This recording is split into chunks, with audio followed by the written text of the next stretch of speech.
Hello, everybody. I'm Sue Nakanishi at the Langley Adams Library in Groveland, Massachusetts. And I am so excited to have all these other libraries that asked if they could join in and partner with Robert Hayes and I. Robert is at Tewksbury's Library, and thank you, Robert, so much for helping me out with this program. I'd like to thank Andover, Ashland, Burlington, Canton, Carlisle, Cohasset, thank you, Danvers, Dover, New Hampshire, Falmouth, Foxborough, Guilford, New Hampshire, Groveland, Hamilton, Wenham, Hanover, Ipswich, Lexington, Lowell, Manchester by the Sea, Marlborough, Maynard, Melrose, Methuen, Middleton, Needham, Newport, New Hampshire, Newton, North Reading, Norwell, Rowley, Stowe, Tewksbury, Tinsboro, West Newbury, Westboro, Westford, and Wilmington. Thank you all for joining, and everybody, because I know there's more than just those libraries from other people that are joining us tonight. I would like to introduce everyone to the Assistant Director of the Social Media at Kensington Press. It's thanks to Kensington Press that I and Robert and I are both able to have our special guest tonight. And I'm going to turn it over to Lauren and let her introduce these wonderful, awesome author sisters. Thank you. Hi, y'all. Like Sue said, I am Lauren Jernigan. I am the Assistant Director of Social Media for Kensington Publishing Corps. I am really excited to be here, so thank you so much to Sue and Robert and all of the libraries for letting me come and run this chat. I love getting to do these types of events, and I really, really love getting to do these events with these two awesome, amazing superstar ladies. I have been working with them for almost 9 years now in January, which is, I'm gonna not talk about ages anymore because that just really hit hard. I didn't realize how long it had been, but I have had the complete honor of working with both of these authors for almost 9 years now, and it is always such a great time. So I'm really looking forward to asking them your questions and getting to have this conversation. So without further ado, please join me in welcoming Lisa Jackson and Nancy Bush, the amazing New York Times bestselling authors of so many of all of our favorite thriller mystery novels. Thank you, ladies, so much for agreeing to do this conversation with us.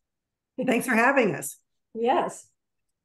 I thought before we dive into all of the reader questions, I would have you both just introduce your newest books to everyone, just in case they maybe haven't checked them out yet. If you just want to give a shout out, I know you guys are working on tons of books all the time, so if you don't remember the key points, that's okay too. We can dive into it later. But Nancy, I'm gonna let you go first because your book is easier for me to reach right now. So. Okay. Well, the camp is kind of an amalgam of all those horror camp things, and I have it's part of the River Glen series, so my people from The Babysitter and The Gossip and The Neighbors, that are the 3 books ahead of it, show up again, and they're all at this camp that terrible things have happened, and some of them were there before, and now they're back, and more bad things happen. I think that's a great way to sum up pretty much all of your books, is bad things happen just around every corner. Lisa, how about you? Your newest book, which is just I love this cover so much. Nice cover. Yeah, so The Last Sinner just came out. Anything you want to say about it? The Last Sinner is the latest book in the Montoya Bentz series, and it has all the characters from the previous New Orleans books that everyone seems to like. Those characters are getting pretty old now, but this book centers a little bit around Christy Bentz, who is Detective Rick Bentz's daughter. And it was fun to go back. I hadn't written one of these books for, I don't know, 5 years, a long time. Other books got in the way. And so going back, of course, you have to remember, who's married, who had a kid, who died. Oh, Lord. Anyway, I got to go back and I got to explore Christie's life, and Cruz Montoya, who was in one of the previous books that was such a good one. What was the name of that book? Oh, I should be looking at this, but I can't. I can't come up with it either. It's the one where the woman, the nun. Well, is anyway. it Devious? Yes. There you go. Thank you to David. He got it right. Thank you. It's Devious. The reason I can't remember that, the title doesn't go with the book to me in my head. It wasn't my title. And so I see the cover was great. But anyway, Cruz Montoya showed up in that book, and he was, a lot of people ask about him, and I really loved him. He kind of flew off on his motorcycle. So he came back, and I enjoyed reconnecting with all those characters. And I also was able to bring in that book some a mystery that had started in the original book of the series, which at that time I hadn't planned to write a whole series. So it was a lot of fun, and I enjoyed it. And I should have a list of my books sitting in front of me so I don't look like an idiot. No, I think it's totally understandable. Again, based off of the number of books that you both write around the clock, like I think we all understand. Hopefully. Well, speaking of how many books you guys are always writing, always working on, we have a reader who is curious, how long does it usually take you to write a book? Do you usually have a certain amount of time that you spend writing it, or does it kind of fluctuate and change? Each book is different. Nancy and I each write off of synopses, and I usually write a synopsis of about 40 to 70 pages. And is yours shorter, Nancy? No, they can be, but generally I think about 40, 50 pages is probably about right. And that takes me almost 2 or 3 months to put together. Does it take you that long? Yeah. And then of course we don't listen to them later. Yeah, then you're gonna go off the rails. Yeah. And then once that synopsis is approved and maybe some tweaks are made to it by the editor, then it takes, I would say, 6 months to a year to write the book, don't you think? Yes. And there's a lot of downtime with that. I mean, there's a lot of things going on in our lives all the time. So it might not, might not pick it up for a few months after you've been okayed for the synopsis. And then like when we're really pouring it on, I think it's about a 3 to 4 month pour on period. Don't you think? Yeah. So anywhere from, maybe if you threw in the synopsis, it's probably anywhere from a 6 month to 1 year gestation period, I would say. Yeah. And I do have to jump in because you did make the comment about how you don't always follow your outline and your synopsis. And I happen to know that because I talk to your editor quite often. Oh dear. So I often, just a little background, I often get told the very early idea of what the synopsis is going to be. And then by the time he gives us and launches the actual book, it never matches the notes that I had at the start. It's amazing. We try, but it's like, no, that isn't working. No, I want something different here. So that happens every time. When you start to write a book, it takes me to about page, I would say almost 150 of double spaced before I really know the characters and I really know the story and I'm in it. And for example, the book I'm writing now, I sent a synopsis in and this wonderful prologue. And I'm thinking I'm going to have to ditch the prologue. And I think it's in another book, as a teaser, but it's just not fitting in because you don't know until you really write the book. Well, I was going to ask, is part of that process where it changes, is that because when you're writing, the characters speak to you or speak through you, or is it just the ideas start coming and you're like, oh no, we've got to reverse here? I kind of think it's both of those things. when you know your characters, you know, okay, they wouldn't do that or they would do that. And so there's that. And also the plot itself. I mean, you get some places and you think that is simply not going to work. We gotta retool that. Right.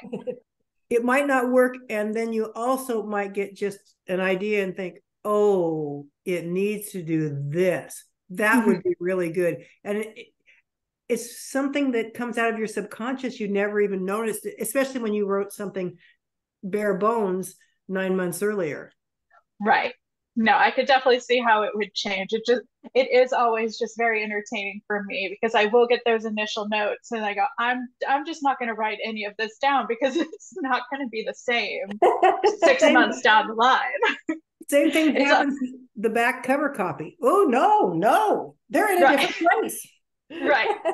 Yes. It's always a fun little mystery within the mystery of the book itself. It's like, okay, which plot are we actually sticking with? Makes it very fun for all of us. I bet. Fun is one word. Well, it's fun for me because I'm not the one editing the book.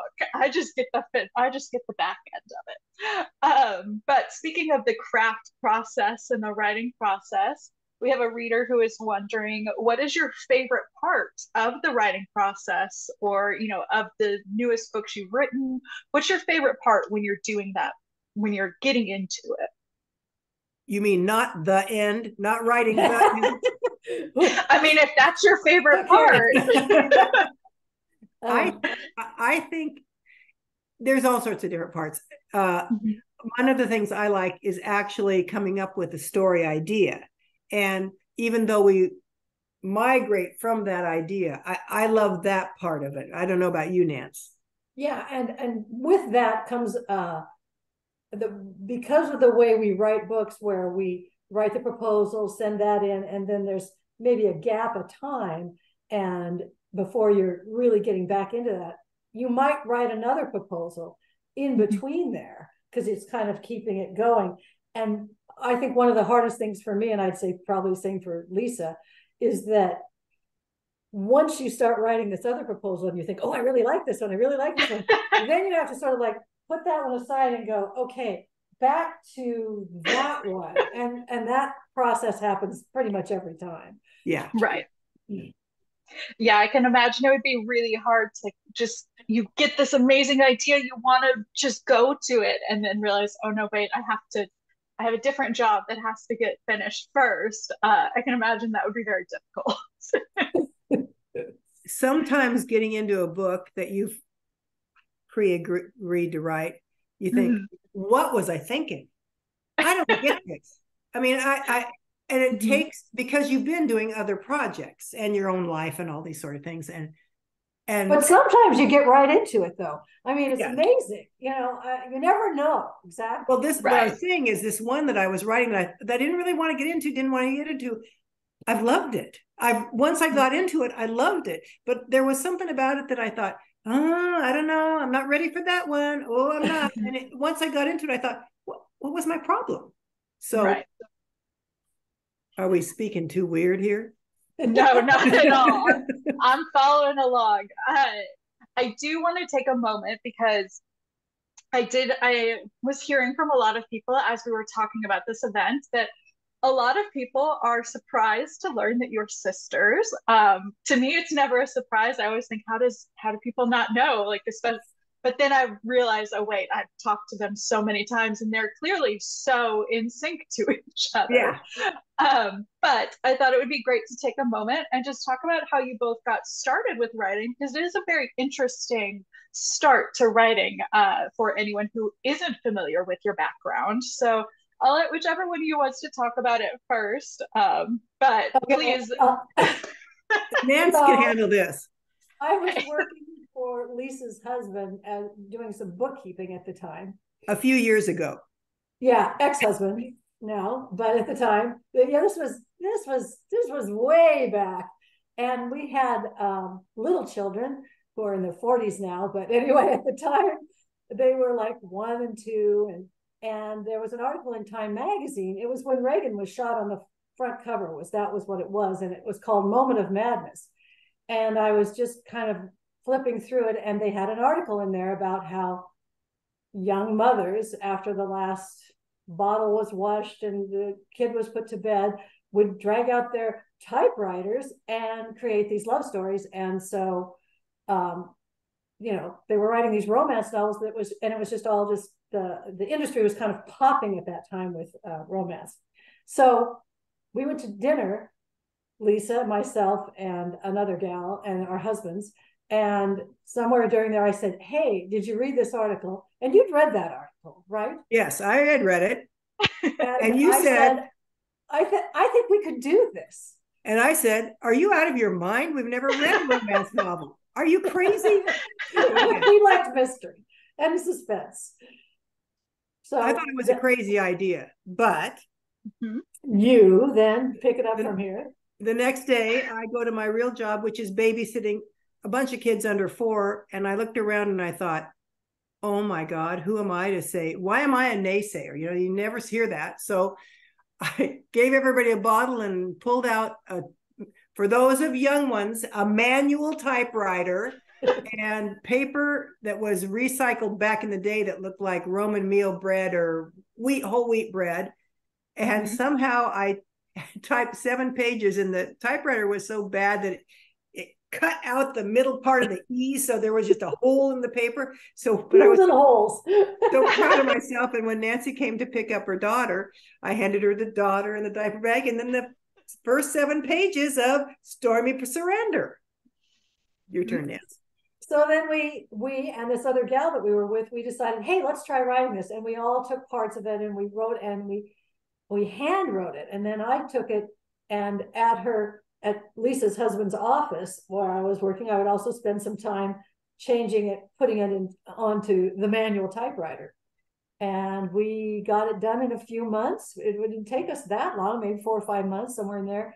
And we sent it off to, we picked up the Writer's Digest, and we were like, where can we send to these publishers? So we had all these addresses, and we took copies and we sent it off, and we were rejected all over the place.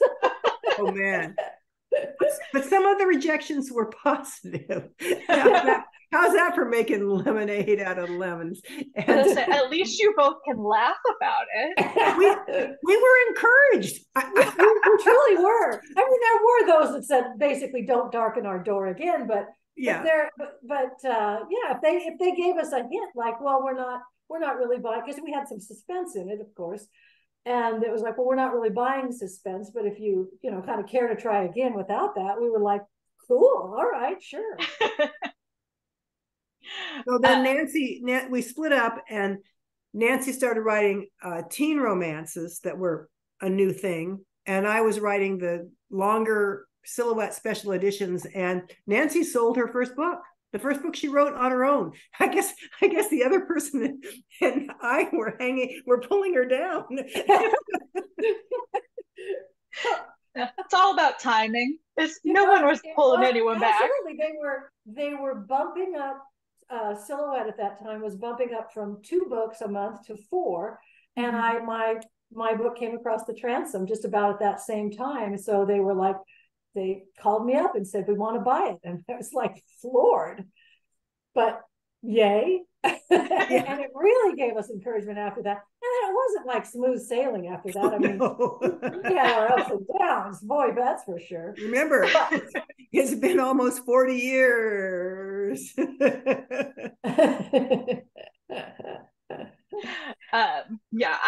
It's one of my favorite stories. I know I make you guys tell that story literally every time I get you on a live cast, but I truly love how you both came together and how you just went for it. Like you said, Lisa, you were very much like, I don't think so, and then just the next morning we're like, well, why not, let's try. And I love that attitude. The idiocy of youth. I mean, I don't think it's the idiocy of youth. It's just, it doesn't hurt to try. Using some time up, it's been great. I mean, it was really good. And because I'd read the same article, and I'd always been the person. I went to school and I was an English major, and I always had been a little dabbled at writing. And Nancy was graduated from Oregon State with a degree in nutrition, and she was always more into science and math.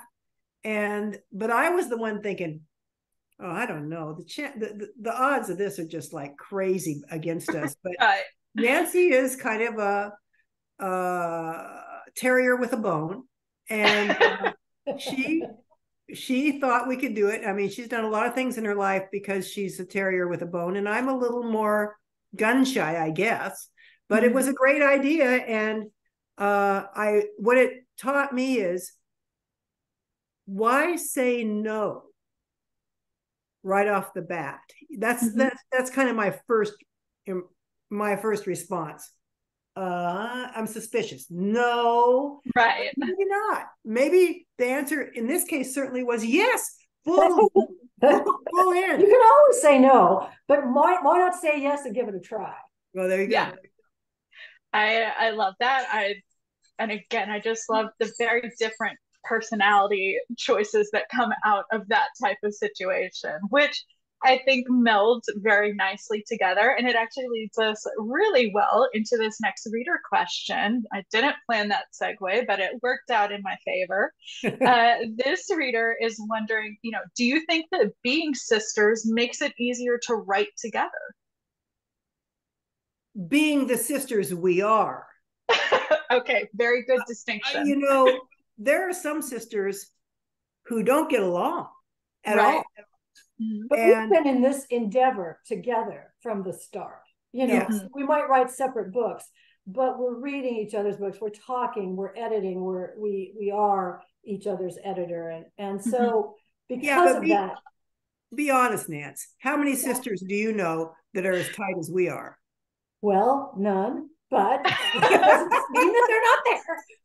Maybe it's because of this. I don't know. So I don't know that everybody can do it with their sister, is my point. Right. But if the personalities work, and if you're supportive rather than competitive, that's and we do work on each other's books. She's right. Nancy's not lying right now. There is no exaggeration happening or creative licenses. No, we do work, and we have from the get-go, and we always, if we have a way to improve the other one's work, we tell them, hey, this is great, but what about this? And we're not like saying, ooh, I have this idea, I'm going to keep it from Nancy. it doesn't work that way. And if you don't like it, that's fine too. But how about this? How about that? Right. Yeah, I was going to ask, do you feel, and like you said, a very important distinction is the type of sisters you are, the personalities you have. Do you find that it's easy to let the other person know, like, hey, this doesn't work, this doesn't make sense? Because I know for me that, like, I struggle a lot to give someone that constructive criticism or be like, I don't think this is how, the right fit. So do you think that because you know each other so well, it's a little bit easier to do that process? Sure. Nobody ever wants to hear, no, I've got this great idea, and the other person says, well, I don't see it that way. But but it is true, because we know each other so well. Our shells are thicker, as far as if she's telling me this isn't working, I better listen, because she's not saying it for any other reason other than to help me. And however, if I were trying to give advice to somebody, certainly someone I didn't know, which I don't do for this very reason, but wants to write, and they're asking me, what do you think of this? I really struggle with that, because I don't want to put them on the wrong track. I don't want to insert myself in there. It's very hard to do that with someone you don't completely trust. And just no. I did once with a quasi friend, someone from writing, and I didn't get the book at all, and I gave it to my reader, and she didn't get it either. She thought it was just terrible. Well, the book sold, and that woman and I told her as nicely as I could, boy, I can't do this anyway. And she was ticked, and she's ticked to this day. And I thought, okay, not doing that ever again, ever. Right. It just, and I didn't even giving the advice. There's no upside. No. Right. It's always going to be not okay. It's something, so. And I also think it's important. I think when Nancy and I do something, we don't say, well, that's crap. Or, Right. what are you thinking? It's like, hey, I like this, but what about this idea? We just do it positively instead of, it's so easy to be negative. And that's one thing Nancy taught me from the very beginning. We were not romance readers, and we were a little snooty about it. And way back when there was lots of them, and we're reading them. And Nancy says, every one of these books was bought by an editor. Let's try to find out why. What's the good in the book? Because it's really easy to say, oh, I don't like that, or I don't like that. That doesn't work. But what is it about that book that captured the editor's attention? So it's right. So kudos to Nance for that, because I thought, oh, that's hard. No, that's a very hard outlook to have. And I know, I always think back, speaking of having worked with you guys for almost 9 years now, it reminds me of one of the very last interview questions I had to get this job was, what do you do if you are asked to work on a book that you don't like, or a genre that you don't like? Because I am a big romance reader. It's kind of all I read outside of workbooks. And I remember very clearly, and I still to this day think this, that every book has a benefit to some reader. It may not be me, but someone out there, that is their favorite book. And that's what I have to latch on to. And I think that's a really important process to have, because it is easy to say, like, oh, this genre is so silly, or this one isn't, like, why would I want to read this? It's really easy to get into that mindset. So that's exactly right. Just from my side of things. Oh, no, it's interesting about when we started with this, because we hadn't read romance, we just done mystery or whatever. But after reading a bunch, I was like, well, I really like this author. I really like this. Right. And that is what, with the open mind. It's good. Yeah.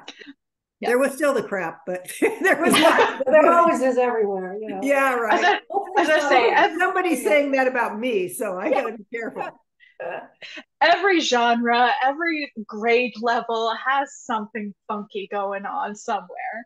I do want to say I'm seeing quite a few people in the chat saying that they definitely could not work with their siblings. So, Lisa, I do think, and I know I could never work with my brother. We would kill each other in the process. So definitely agree.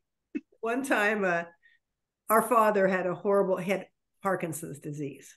Horrible. So Nancy and I are working together. Mom is still alive, but it's just killing her too. And we're at the hospital, and we have to make some hard decisions about Dad. And we're in the bathroom and washing our hands. And I said, oh, this is the time when I just wish we had that brother. And we looked at each other and we thought, nope, that wouldn't work either. That brother would just give us grief. So we're better stick it out and just do this ourselves. Yep. No, I know the feeling exactly, because you both know very well, my brother had quite a few medical issues the last few years, and I had the same reaction where I would just look around and be like, why don't I have another brother or sibling to take this burden off of me? And then I go, no, I can't give up control like that. I'm gonna handle this. There's gonna be a downside to this. I can see it already. There's always a downside somewhere. So it happens. Nancy and I are it. We're just the two of us. We don't have anybody else. No little or older, younger, or half siblings or brothers. So right. Let's see. I know I saw another question come in, so I want to make sure I get to that. So let me scroll back up just a little bit. Well, I don't know how you keep it straight. It takes a lot of practice, and days like today, I clearly don't find them very easily. I'll go to this one. I do love this question. This reader is wondering whether or not you have any input, or if you're a part of the conversation when it comes to your cover designs. Everyone always loves to know about the covers. So let's talk about it. Do you get any say in them? Well, I don't say, hey, I've got an idea. The art department, which is really pretty wonderful, comes out with an idea from the book, from the synopsis, and that magical piece of paper. That's right. And so then I get to see it, and most of the time, sometimes I don't see it, but it's by the time I see it, it's pretty much set, and just recently, there was a cover that came through for the book that I'm writing now, which is called Our Little Secret. And it's a beautiful cover. Beautiful cover. Purples and pinks and shaded turquoise. And I thought, well, this is a beautiful cover. My name looks good and everything. But where is the suspense in this? Right. Anybody who doesn't know me is going to think, well, what is that secret? Is it a happy secret? right. I don't think so. So anyway, I said, I really, really, really like this cover, but I think it needs to be darker. And then they came up with some blood spatter or something. Now that cover may not come to fruition because I don't have the final say. The final say comes from the sales department. They have to be the ones. I don't even know who has the final say. I just get told when it's ready. Like it's some mystery person. Well, the sales department, at least that's who they tell me. Yes. Oh, yeah. I finally say, oh, yeah, that works. Yeah, whatever. Sales doesn't like it. We have to start over. Okay. Yes. And I always think sales knows more than I do about selling books. So I go with it. Yes. Yes. They're very good at what they do, even if sometimes I'm like, yeah, but Instagram would like something different. You know, I've learned I've got to listen to the experts sometimes. Nancy, how about you? Do you get any like say, or is it the same process for you? Pretty much the same process, but they've really been hitting it out of the park. I really thought the camp was a great cover. I like the lettering. I'm obsessed with this cover.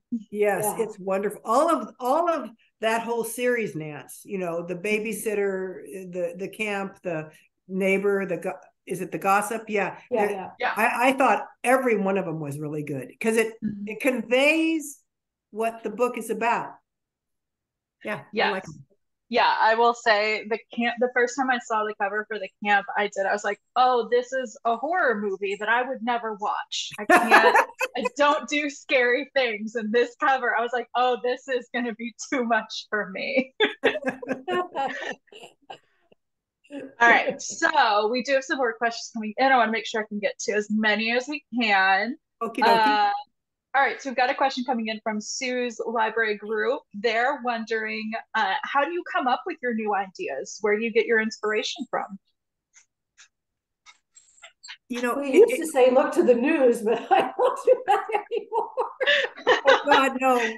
Right. A little dangerous now. But everywhere. One of my books that I always talk about is Without Mercy. See, I remembered a title. And there you go. I was going to write this other book, and I'm driving, and it's a beautiful day, and I'm got the radio on, and I'm listening to the radio, and I'm at a stop sign, and they start talking about if you have a troubled teen, we have this academy for him, and they have the mom. Well, we didn't like where little Johnny was going with his friends, but we sent him to the ABC Academy. We came back with a wonderful new teenager. And I sat there and I remember my children, and I thought, that wouldn't have worked for them.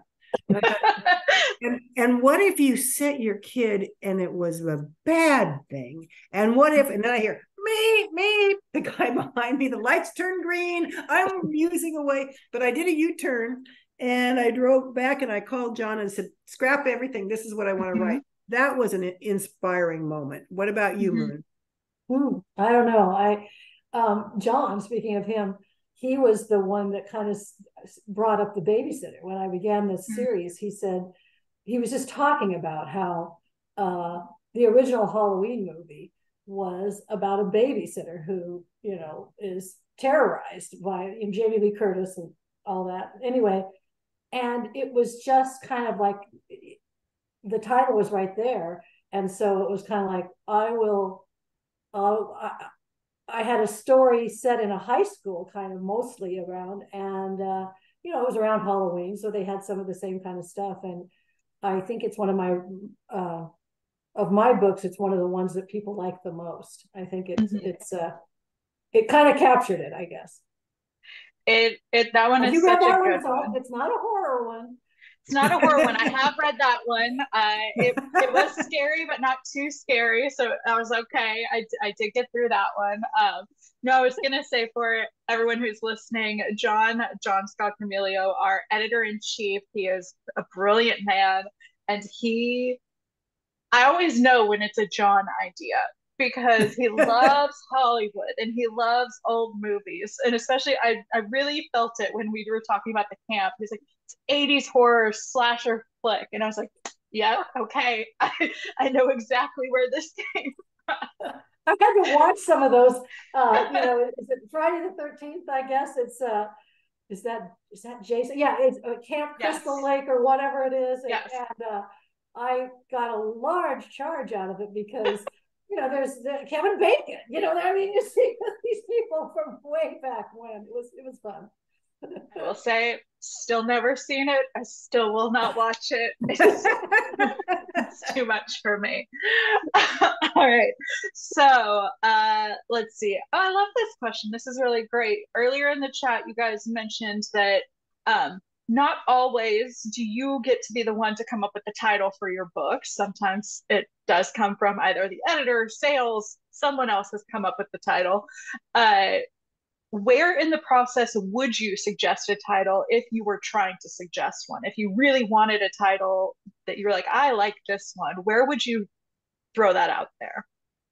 Well, I'd start with it. If I had it, if I wanted it, I'd put it right on the proposal.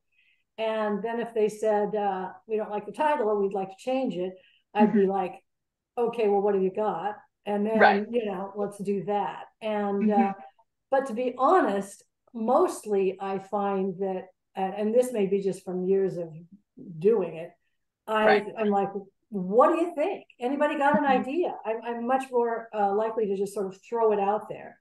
So I don't know. What do you think, Lisa? Well, I always have a title, but I usually have crummy titles, to be honest. I really don't have really great titles. Once in a while, there's a good title, and I can't even think of one. But once in a while, I think, ooh, they got to stick with this one. But most of the time, I don't care. But unfortunately, sometimes I feel like I don't connect them to the book. They're a little too generic or something. I mean, they're a good title, but I can't connect it to the book. Probably because the book is already written when the title comes through. If the title now, in the one I've got now, John came up with a title and it fits perfectly. And so I can play. He's good at that. He's good at that. But I kind of need to know it midway through or something, because otherwise, like Devious. Yeah. The Nun one. Yeah. Okay. Right. Yeah. I mean, to be fair, it's not just your books that have that happen sometimes. No. There are a number of mystery and thrillers that sometimes I look at the title, I'm like, this tells me nothing. I don't know where I'm going with this. But it's always love it. You can be too generic. I'm reading a book now called Horse, and it's about a horse.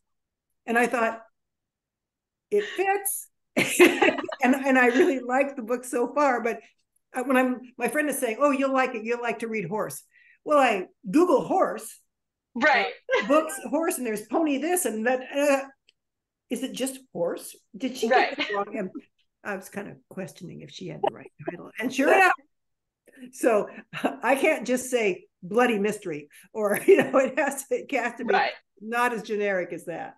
Well, another one that the title comes first is, and John helped on this, the next book that Lisa and I are writing together. There you go. I was waiting to see when it would happen. Is Nowhere to Die. And it takes from my Nowhere series, because I have nowhere to run, nowhere to hide, nowhere safe. And Lisa has the To Die series. And so he came up with the two, and we have written a proposal and are, as soon as we're done with what we're doing, we're hoping to jump onto that one and get into Nowhere to Die.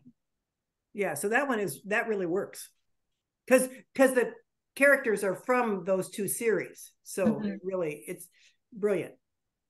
Yeah, and I love a good mashup, and a mashup title is so fun. He really is very good at those things. He's great at titles. He's really great at titles. Yeah. I just wish I could remember some of them. Again, I mean, the bio I was looking at earlier is already out of date, and it was like an author of 75 novels. And I'm like, I couldn't. It would be lucky if I could remember 3. So I think you're doing good. Okay, well, you didn't write them. You should be able to remember that. That I can't weigh in on that part. All right, I love this question. This was asked a little bit earlier, so we're going to go back into crafting just a little bit and your process. This commenter said, let's say that you're feeling uninspired, you're sitting at your computer for an hour, nothing is coming out. How do you get your creativity to start? Play Wordle. I like it. I love a the book good I'm game. reading. I pick up a book I'm reading. Or I might go for a walk. Yeah, I go for a walk, play with the dog. Nancy and I sometimes when we're together, sometimes we're together because the family has a beach house and we write there. And then we'll do crossword puzzles and stuff like that, or go out to get a pizza or something. But just you need to break it up. You need to have a new perspective. And sometimes this sounds weird, but watching a movie or something that just gets you out or reading a different book and you say, oh, what was I thinking? You just need to break that clog.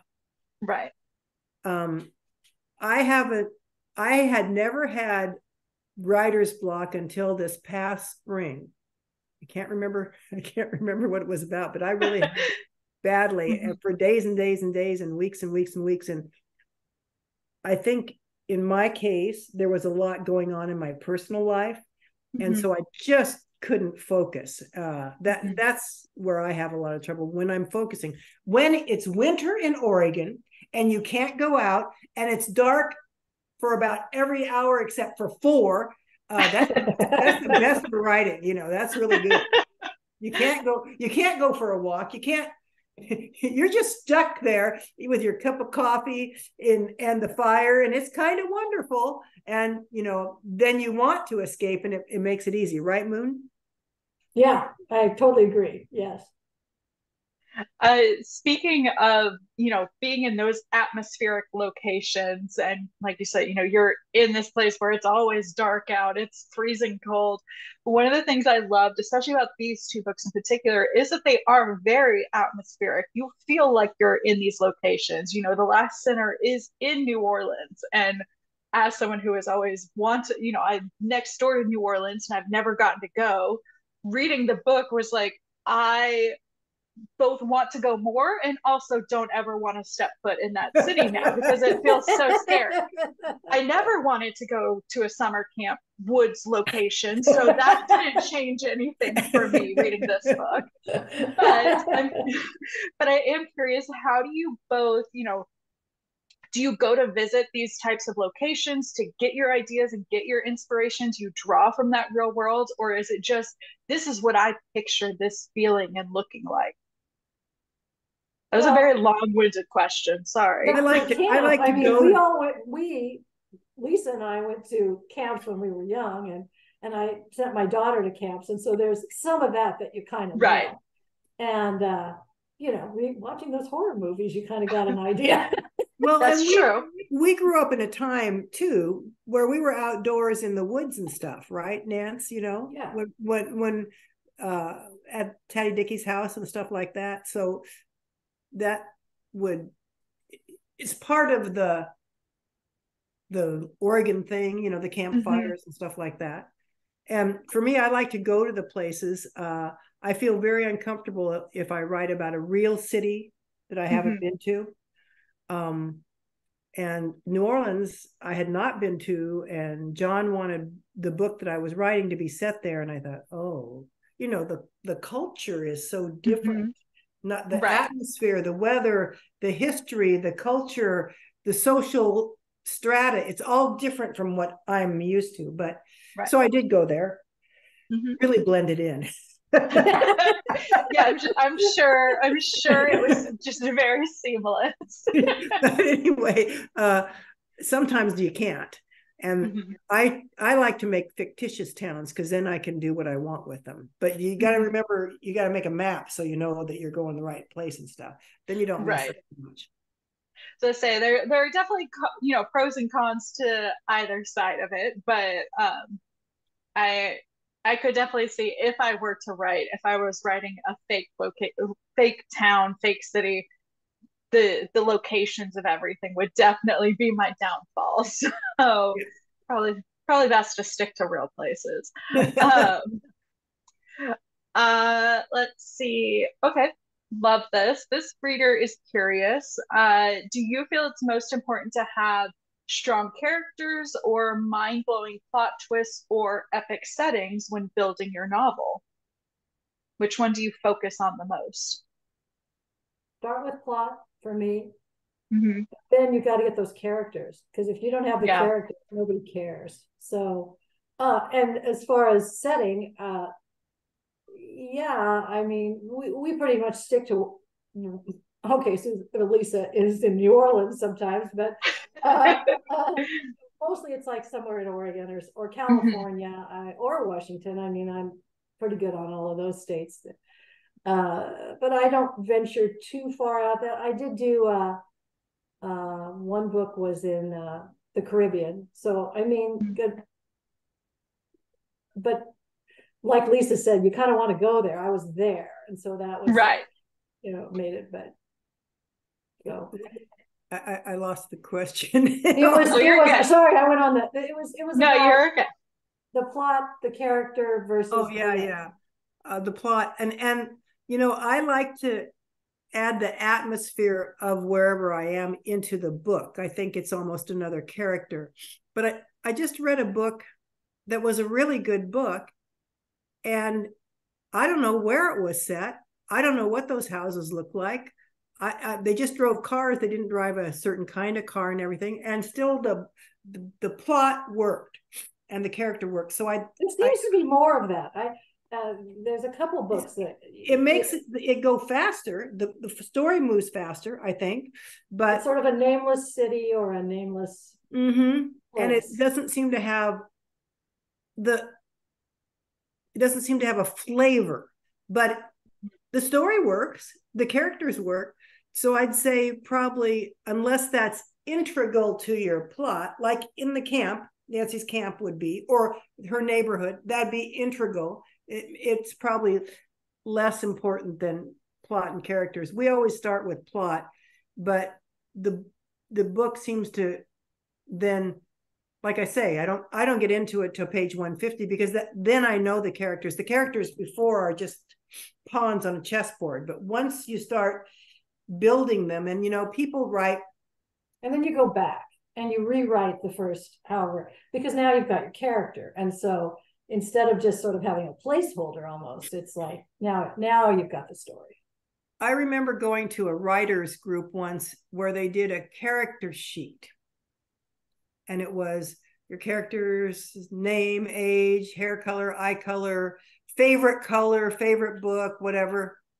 And I looked at that and I thought, I don't think this meets what I need for a character. What I need for a character is how they grew up.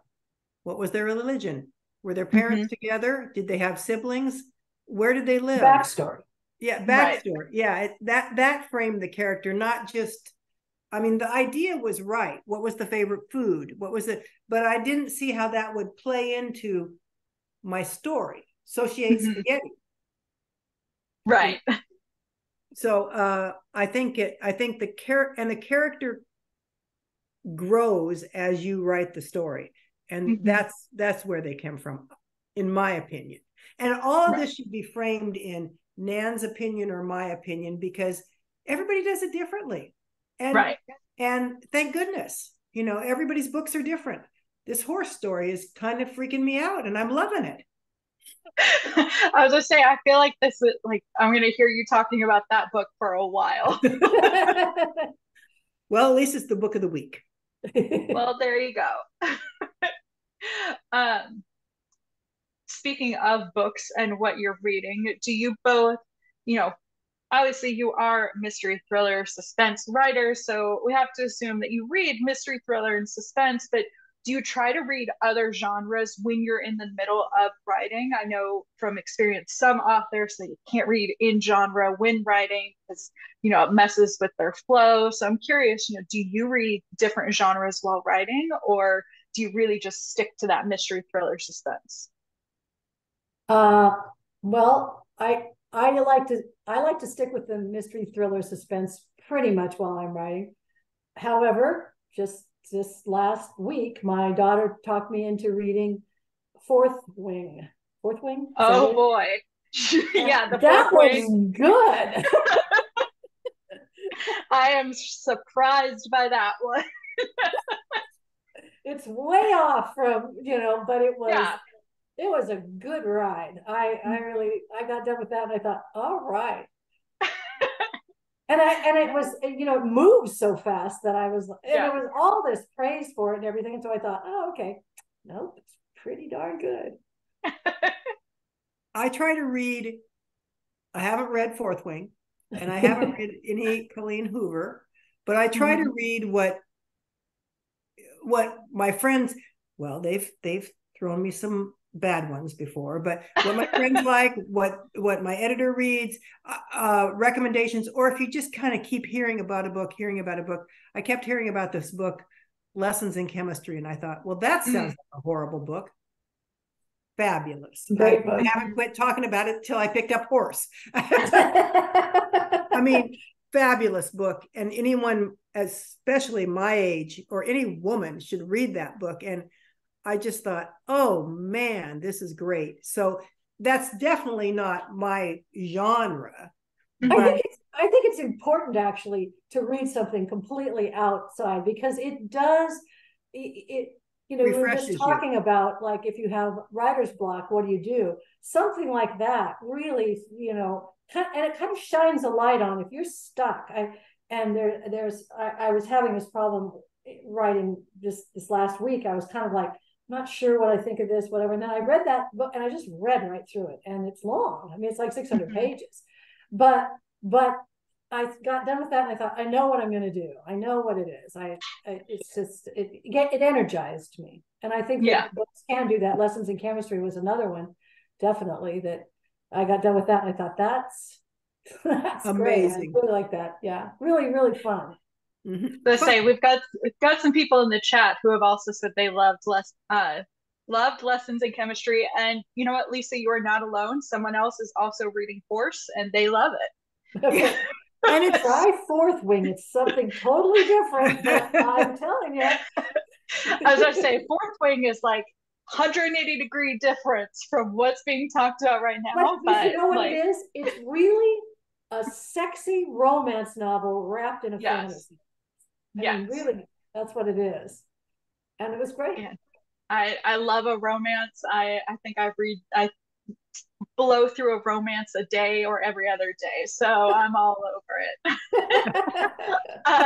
We have just a few minutes left to our hour. I want to squeeze in this last question. Maybe one or two more if we can get to it. We'll see what Sue says. But this reader is wondering, can you remember the funniest typo you've ever written? Oh, yeah. So say, because I definitely have one that I think I sent to both of you at one point. So I'm curious to hear what you two have. It's the were we writing together? I'm trying to. No, I was writing the book and you were editing it, because I'm a terrible. Typing. I was typing it and you read it and you called me up. And if you notice that the K and D are the opposite fingers on your keyboard anyway, my people were going to some company kickoff, and I wrote Dick off. And Nancy calls me up. She's just chuckling. She says, I don't think the men are going to want to come to this. I don't know. That could be a very interesting place to take the novel. Anyway, that's the one I remember. And it's that's what I remember too. Yeah. The company. kick Oh, off. there was another one where some guy he was supposed to wipe his hand across his lip, and it came out lap. Nervously wiping his head. Yeah. We have had some fun. Yeah. It's so easy to make the world's worst typos, whether you want to or not. And I will say, like, I am a publishing professional. It's what I do. And I sent very official documents to many, many authors, you two included, where instead of the word add, ADD, there was an S instead of D's. And no one caught it for like a year. I sent this document out for a year before someone finally went, hey, I think you want to take a look at this. So it can always be worse.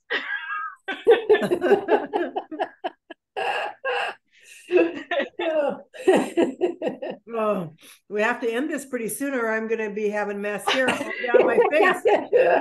I'm so just sorry. Like my heroines.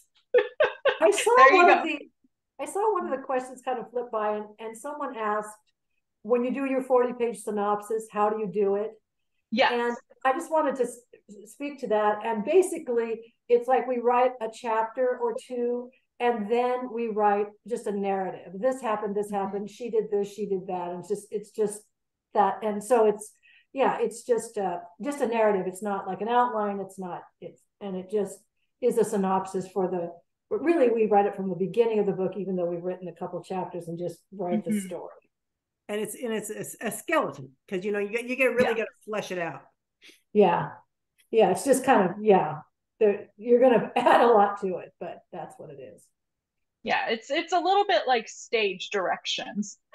Yeah, there's no real. She goes to the dick-off party.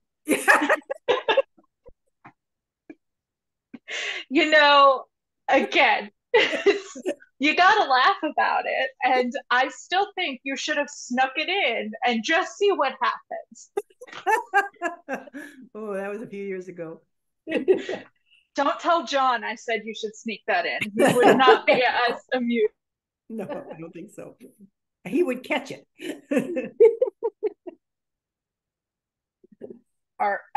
My screen is freezing, so I'm so sorry if I'm talking over anyone, but I think that is our hour, and I saw Sue, you pop back on, so I think time.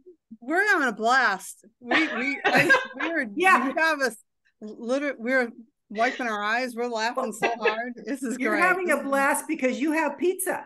Yeah, that's right. Yeah, you get food, so yeah. Well, I was polite. That's why I turned myself off. I didn't want to eat in front of you. We have no pizza.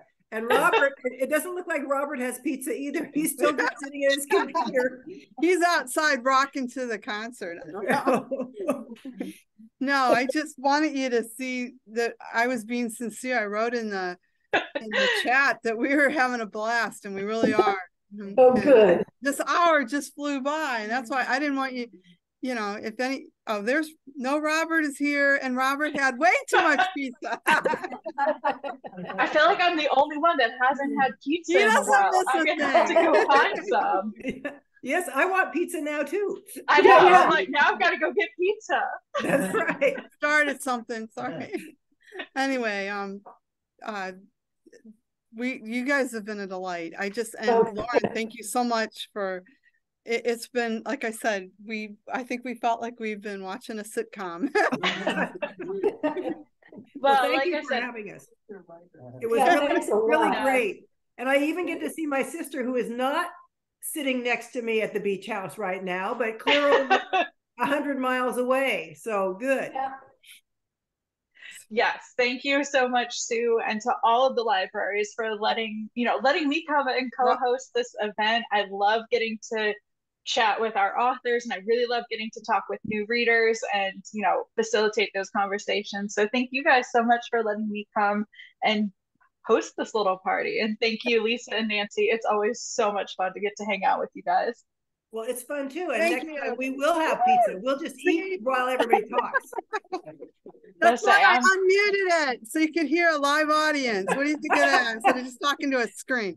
There we go. I don't have a sound machine. They're really here. And Robert, thank you so much for letting us. This is thanks to Tewksbury that we have a webinar set up. So thank you so much. Yeah, next time, Robert, show us eating pizza. Well, and before we fully close out, I do want to make sure I share that I am hosting a flash giveaway featuring both the newest books, The Last Sinner and The Camp, plus signed book plates to put in both of those copies of books. We're going to have 5 winners.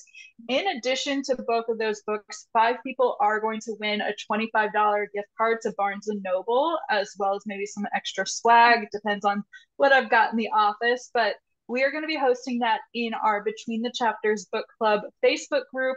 You can also find the link to that in, if you go onto Facebook, just go to Kensington Publishing or Between the Chapters. We're going to have links up to our private group where that giveaway will be hosted later this evening. So, like I said, we're going to have 5 winners. So everyone who is here in this chat, you get a bonus entry when you go in, and in that comment section on the post, just tell me what book Lisa kept talking about during this chat, and you will get a bonus entry.